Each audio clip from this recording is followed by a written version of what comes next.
मंडळी, समाजातल्या माणुसकीला जडलेला भयंकर रोग म्हणजे अंधश्रद्धा। हा रोग असा आहे की जो रोग आपल्याला उद्ध्वस्त केल्याशिवाय राहत नाही। अंधश्रद्धा म्हणजे ज्या गोष्टीला कोणताही पुरावा नाही त्याच्यावर ठेवलेला विश्वास। अंधश्रद्धेचं हे लोम इतकं पसरलंय की या रोगामुळे आता चिमुरड्या लेकरांना सुद्धा आपला जीव गमवावा लागतोय।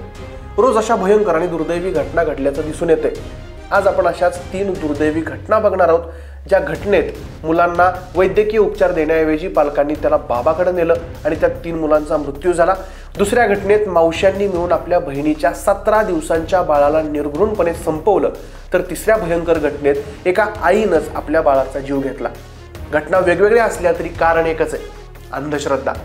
काय आहेत या तिन्ही घटना सविस्तर पाहूयात आजच्या व्हिडिओच्या माध्यमातून।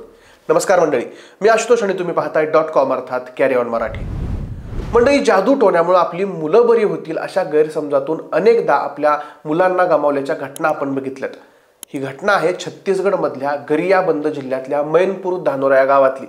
या गावात डमरूधर नागेश नावाचा एक मजूर राहायचा। नागेश आपल्या कुटुंबासह त्याच्या सासरी गेला होता। तिथं त्याच्या 3 मुलांना वारंवार ताप येऊ लागला। त्यानं आपल्या 3 मुलांना डॉक्टरकडे दाखवलं। डॉक्टरनं त्या 3 मुलांवरती उपचार केले, पण उपचाराचा काहीच फायदा झाला नाही, कारण तो डॉक्टरच बोगस होता। त्यानंतर ते सगळेजण आपल्या गावी परतले। त्यांना आपली 2 मुलं आणि एका मुलीला रुग्णालयात नेण्याऐवजी बेगा गुनिया जवळ एका तांत्रिकाकडे नेलं। तिथं त्यांच्यावरती जादूटोणा करण्यात आला, पण त्याचाही मुलांवरती काहीच फरक पडला नाही। मुलांची प्रकृती अधिकच खालावली आणि 11 नोव्हेंबरला 8 वर्षांची मुलगी अनिता नागेश हिची प्रकृती खूप खालावली। त्यामुळे तिला धावत पळत दवाखान्यात नेलं, मात्र तोपर्यंत खूप उशीर झाला होता। रुग्णालयात डॉक्टरांनी अनिताला तपासून मृत घोषित केलं। त्यानंतर 7 वर्षांचा मुलगा ऐकराम याला देवभोग इथल्या एका दवाखान्यात नेण्यात आलं, मात्र तिथं पोहोचण्यापूर्वीच रस्त्यातच त्याचा मृत्यू झाला।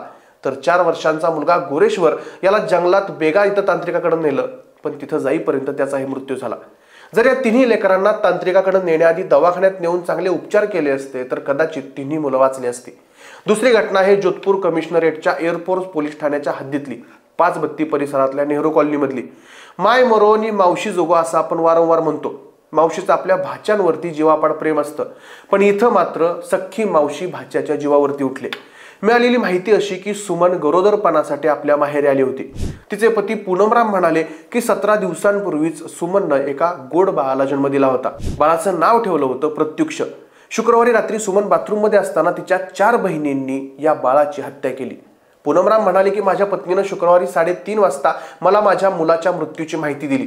ती म्हणाली माझ्या बहिणींनी मिळून तुमच्या मुलाला मारलंय।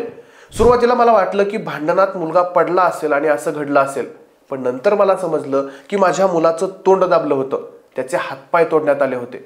सुमनच्या 4 बहिणी रामेश्वरी, ममता, गीता आणि मंजू या 4घींनी मिळून त्या चिमुरड्याला निर्घृणपणे मारलं।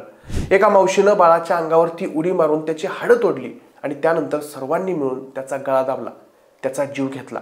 या अमानुष हत्येमागं मत्सर आणि अंधश्रद्धा असल्याचं कुटुंबियांनी सांगितलंय। बाळाचे वडील पूनमराम आणि आजोबा राजूराम यांनी आरोप केलाय की सुमनच्या अविवाहित बहिणी तिच्या सुखी संसाराचा मत्सर करत होत्या आणि त्याचमुळे अंधश्रद्धेतून त्यांनी आपल्या बाळाचा खून केल्याचा आरोप त्यांनी केलाय। या घटनेचा व्हिडिओ सुद्धा चांगलाच व्हायरल झालाय।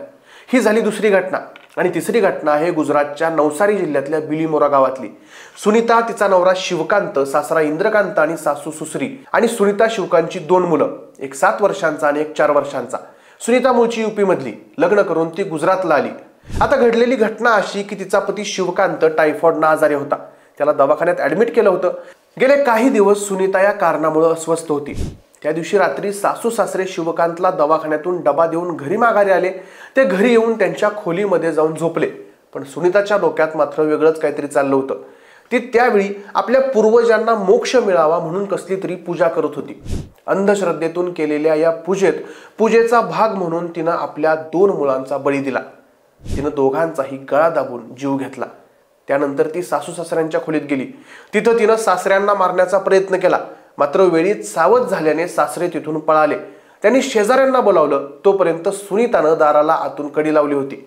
त्यानंतर पोलिसांना कळवण्यात आलं। पोलीस घटनास्थळी हजर झाले। त्यांनी दरवाजा तोडला आणि आत जातात सुनीता दोन्ही मुलांच्या मृतदेहाजवळ बसलेली दिसली। पोलिसांनी तिला ताब्यात घेतलं आणि तपासात तिनं पूर्वजांना मोक्षप्राप्ती मिळावी म्हणून आपल्या मुलांचा जीव घेतल्याचं कबूल केलं। मंडळी, या 3 घटना या एका घटनेत आई वडिलांच्या गैरसमजामुळं, दुसऱ्या घटनेत 4 बहिणींच्या आपल्या सख्ख्या बहिणीवर असलेल्या तिरस्कारामुळं आणि तिसऱ्या घटनेत स्वतःच्याच आईच्या कृतीमुळं या चिमुरड्यांना आपला जीव गमवावा लागला। या तिन्ही घटनांच्या मुळाशी आहे अंधश्रद्धा।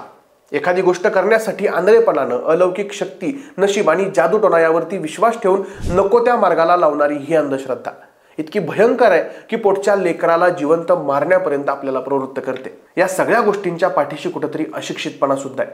समाजातल्या अज्ञानाचा फायदा घेऊन विघातक वृत्तीकडून होणारं शोषण थांबवण्यासाठी महाराष्ट्र सरकारनं 2013 साली कठोर कायदा अंमलात आणला।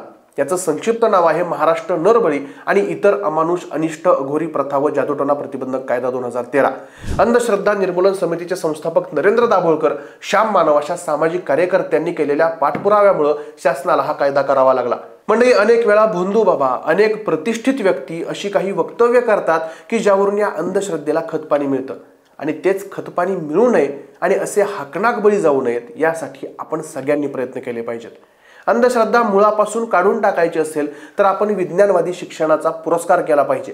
या अंधश्रद्धेवर मात करण्यासाठी आपण सुद्धा वाटा घ्यायला पाहिजे। नरेंद्र दाभोळकरांनी अंधश्रद्धेसाठी शेवटच्या श्वासापर्यंत झगडले। म्हणजे या सगळ्या प्रकरणांबद्दल तुम्हाला काय वाटतं? अंधश्रद्धा किती विघातक आहे? तुम्हाला अंधश्रद्धेचा कोणता अनुभव आलाय का? हे सगळं आम्हाला कमेंट्स करून नक्की कळवा। हा व्हिडिओ आवडला असेल तर व्हिडिओला लाईक करा, शेअर करा। असेच नवनवीन व्हिडिओज पाहण्यासाठी आपल्या कॅरी ऑन मराठीला सबस्क्राईब करा। धन्यवाद।